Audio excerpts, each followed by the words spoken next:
debate. The third and final one is tonight. Hillary Clinton versus Donald Trump. Seems like every time we turn around, we're having a debate. I am so psyched, actually. This is it, Greg. This is it. And by the way, who will they bring? Do you remember what happened? There's this new thing, psychological warfare at the debates through the guests.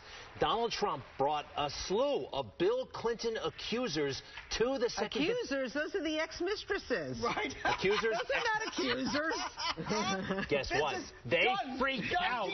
They freaked out Bill Clinton. Did you see Bill Clinton? His reaction to this? No, let's see his reaction. I think, yeah, he was not happy.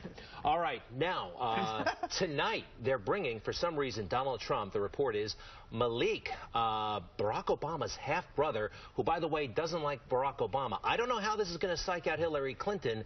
Also, Mark Cuban.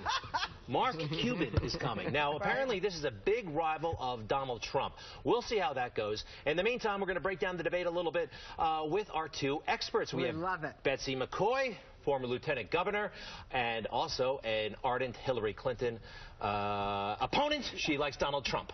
Also, Democratic strategist Robert Zimmerman, surrogate Hillary Clinton. Would that be right, Robert? A proud supporter. Okay. Nice to have you guys here. And by the way, just to... And we get along, by the way. I know. Just to monitor this segment, we have a couple of... Roseanne and I have invited guests. This is Anthony. Anthony, if you would join us, please. Anthony is a nice young man. And he's right there. Hi, Anthony. Hello. Good morning, Anthony. Good morning. Anthony says that Robert Zimmerman cut him in line at the movies 6 months ago. Okay. And Betsy, we have a nice young lady, Samantha, perhaps you recognize her. She said that you stole her mother's boyfriend years ago. That's very funny. They're just going to watch the segment. Okay. Okay. Anthony, the movie wasn't worth it. Don't worry. All right. And I don't remember the guy's name. All right, so this is basically what's going to happen tonight. There are going to be people in the audience that are supposed to play psychological games on the candidates. What do you think, Betsy? Don't you think it's nuts? Does it work, though? Don't you think it's nuts? Do you think it could work? It's a great concept for political pundits and for members of the media. Then for people with real lives, this debate's going to focus on how the candidates are going to make their lives better. Okay, that's all that great. counts. But I want to know more about that second debate, if you don't mind. When Bill Clinton looked at those women, there was the chance that it would have knocked Hillary off her game. I would think so. Look at the polling results. Look, the Wall Street Journal poll showed 33% of the people who watched that debate were more inclined to support Hillary versus only 14% more inclined to support Trump. So and the rest were inclined to tune out. At the end of the day, it didn't mean a thing. Betsy, I mean, I just can't believe... I think the most important thing in this debate is the economy. People need more take-home pay, and when they look at their paychecks, the government is taking too much out of your paycheck. I was talking with the very talented man in the makeup room. See how Andre. Very talented, yes. right? He's great. And we agreed. That's the #1 issue for most people. The taxes are too high and the pay is too low. And just a moment. Yeah. And Donald is giving everyone in this country except the mega rich a significant tax cut. So if you're earning $100,000, you're going to save $5,000 on your taxes. Betsy, if you're expecting Donald Trump to become Ronald Reagan tonight after spending a year and a half campaigning like Andrew Dice Clay, you're kidding yourself. The reality is here, we have an environment where he is not focused on issues. He's engaged in personal attacks, and that's why he's now polling at George McGovern levels in the polls. Well, let's because not the country talk about wants the polls. to see let's talk about the now people. We're not talking about the polls. No, hold on a second. Give Betsy a chance. I thought that was very effective. Betsy, your turn. Let's talk about the people. The fact is this race isn't over because among the undecideds, 76% of Americans want the country moving in a new direction. Hillary Clinton represents more of the same. High taxes, big government. Donald Trump says, let's cut taxes, jumpstart this economy, and have more people getting good jobs. That is the #1 issue. We both agree on one area. This election is not over. And even though you see Hillary Clinton now winning amongst independents, winning amongst Republican voters, like college-educated white voters who used to be Republican-backed Eisenhower, even though she's moving forward, we've got to, as Democrats, look at this like we're 5 points down and know that nothing matters till the votes, till the polls close on election day. There's another big issue. Obamacare. Well, we know enrollment what a problem begins November 1st. And 23% average premium hikes. In a third of the country, only one plan or one insurer offering insurance, so there's no choice.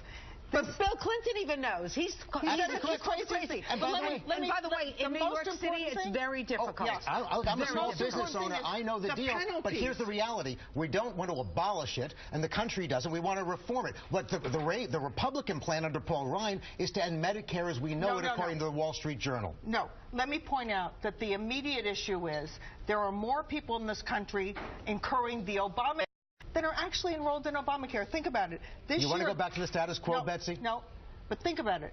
The average penalty this year, $995 a person for not having insurance, over $2,000 per household. On day one, Donald Trump campaign, they're looking at suspending the penalty until Congress can act to fix this problem. That's only fair. Why should you be penalized for not buying insurance when you have no choice and no affordability? Well, you guys at least suspend the penalties. They make great points, and both of them. You're unflappable because Anthony and Sam, that little stunt did not mess you guys up. They're gone. You freaked them out. They were bored by us. Betsy, any proof that this system is rigged? You've heard Donald Trump, all that stuff he's saying. Does it make you a little, even Mike Pence is like, I don't think it's as rigged as Donald Trump is saying. Look at Alan Shulkin, who's the election commissioner here in New York, and he's making a valid point that we have to keep our elections honest. Right now, 1 out of every 8 voter registrations is fake. The person is dead, it's a duplicate, Excuse or me. it's an illegal. This is a serious issue. Right, it is serious. First of all, but you're putting out misinformation that undermines our democracy. It's not misinformation. It's straight from the Washington Post.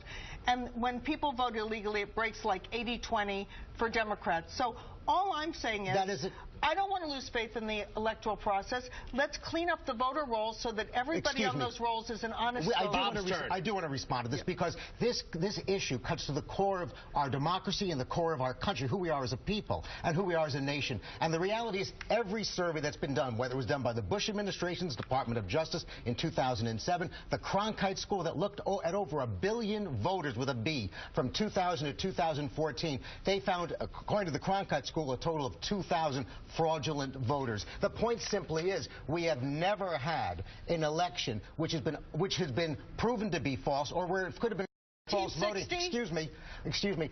And that's the reality. That's why you see Paul Ryan, Governor Pence, all disavowing what Donald Trump is saying because it really does compromise the very essence of our country, what Donald Trump is saying. It's really important to keep it honest. The Cooperative Congressional Election Study, cited by the Washington Post, hardly a right-wing organization, says that we need to keep these voter rolls cleaned up. Who can be against? That's not a question. Is the system rigged? The answer is no. Hold on a second. He's talking more, not just about electoral mechanics. He's talking about media.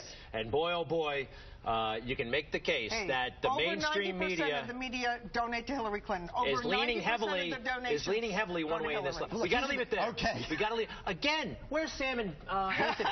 They went running away. Giving me 5. You guys were pretty good. They're a good team. We got pretty good. That's actually not. It's better than last time.